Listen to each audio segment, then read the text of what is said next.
পুজো অন্বেষা দুবে। হঠাৎ ফোন বেজে উঠল। সকাল থেকে বৃষ্টি পড়ে যাচ্ছে।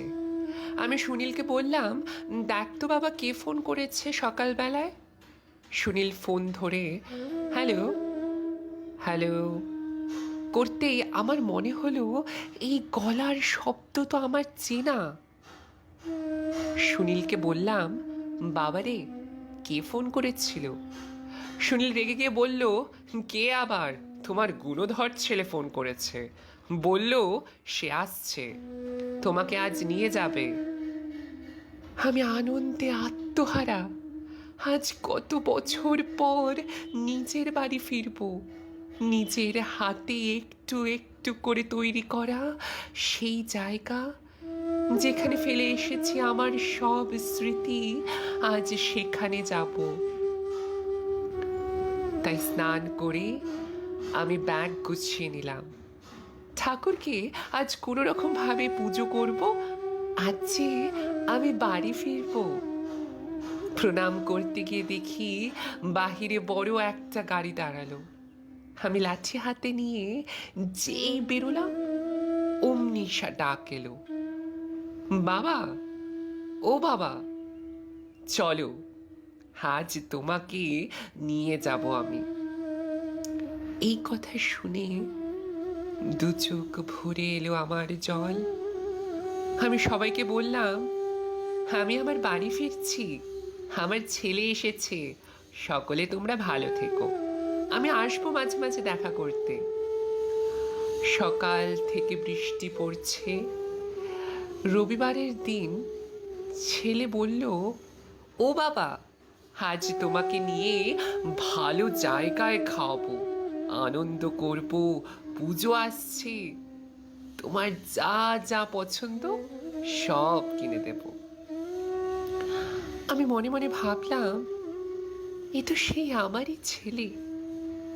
আমিও তো আমার বাবাকে এভাবেই পুজোতে কিনে দিতাম। এভাবেই বাপ বেটা মিলে গাড়িতে করে যাচ্ছি। ছেলেকে মাঝে মধ্যেই দেখছি পকেট থেকে মস্ত বড় ফোন বের করে আমার দিকে দেখছে। আমি বুঝতে পারছিলাম না কি করছিল। জিজ্ঞেস করলে বলছে, তোমাকে পরে বলবো সব। ছেলে আমাকে নিয়ে গেল বিশাল বড় ঝাঁ চকচকে এক দোকানে। চারিদিকে আয়না দিয়ে মোড়া, মনে হচ্ছে যেন একটা শীষমহল। কত দামি খাবার, পোশাক, কত বড় বড় মানুষ। আমি ছেলেকে বললাম, বাবা শুভ, এখানে আমি তো কিছুই কিনতে পারবো না। শোন, কিছু যেন রঙিন আমাকে অন্য কোথাও নিয়ে চল। বলা মাত্রই দেখলাম ছেলে আমার বাক্স ভর্তি পোশাক, খাবার এনে দিল আর বলল, বাবা, এগুলো সব তোমার, এবার চলো ডাক্তারের কাছে, তোমার চশমার পাওয়ার বেড়েছে, চলো নতুন চশমা কিনে দেব। আমি ভাবলাম, এ কি সত্যি সব খুঁজছে? আজ দীর্ঘ 13 বছর পর ছেলে আমার সাথে ছবি তুলল। কত ভালোবাসা। আজ যদি শুভর মা বেঁচে থাকতো, না জানি কত খুশি হতো। আমি আর ধৈর্য রাখতে পারছি না।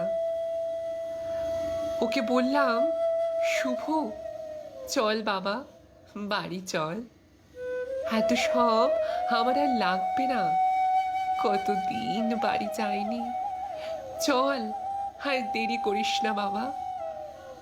কতদিন তোর মায়ের সেই ছবি দেখিনি আমি, চল চল, আর আমার কিচ্ছু লাগবে না। এই বলে শুভ আমাকে গাড়িতে বসিয়ে বলল, হ্যাঁ চলো। সন্ধে হয়ে আসছে। সারাদিনের ক্লান্তিতে কখন যেন চোখটা আমার লেগে গেছে। হঠাৎ জোর চিৎকারে কে যেন বলে উঠল, এত সুখ করলে চলবে? ওঠো বলছি। আমি চোখ খুলে দেখি এ তো সেই আমার জায়গা, যেখানে আজ সকালবেলায় আমি সবাইকে বলে এলাম আমি আসছি, আর আবার আমাকে তুই সেখানেই নিয়ে এলি বাবা। তুই যে বললি সুনীলকে ফোন করে আজ আমাকে নিয়ে যাবি, কই, এটা তো আমার বাড়ি নয় বাবা। শুভ কর্কশ গলায় সুনীলকে ডাকতে থাকে। সুনীল এসে হাজির হলে সুনীলকে বলল, এই নাও, রেখে গেলাম আমার বাবাকে। খালি হাতে নিয়ে গেছিলাম, খালি হাতেই রেখে গেলাম। আমি বলে উঠলাম, শুভ রে, তুই যে আমাকে নতুন জামা, খাবার, চশমা কিনে দিলি, পুজো আসছে বলে ওগুলো দিবি না আমাকে? হ্যাঁ রে বাবা। শুভ শুভ বলে উঠল, ওগুলো তোমার নয়, আমার বাড়ির যে কাজ করে সেই কাকুর। বজ্রাঘাতের মতো কষ্ট নিয়ে বললাম, আচ্ছা বাবা, সাবধানে বাড়ি ফিরিস। ঝড়ের দিন, বৃষ্টির দিন লাঠিটা নিয়ে আমি আমার রুমে গেলাম। রাতের বেলায় সুনীল দুটো রুটি আর ছানা নিয়ে এসে বলল, ও দাদু, এই দেখো তোমাকে ফেসবুকে দেখাচ্ছে, তুমি তো আজ ঘুরতে গেছো, তোমার ছেলের সাথে, এটা সবাই দেখছে গো দাদু।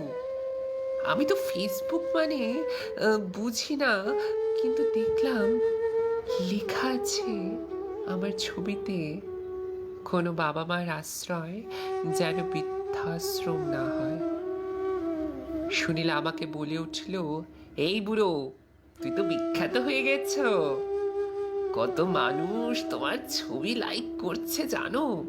এই দেখো, এই যে দেখো, দেখতে পাচ্ছ?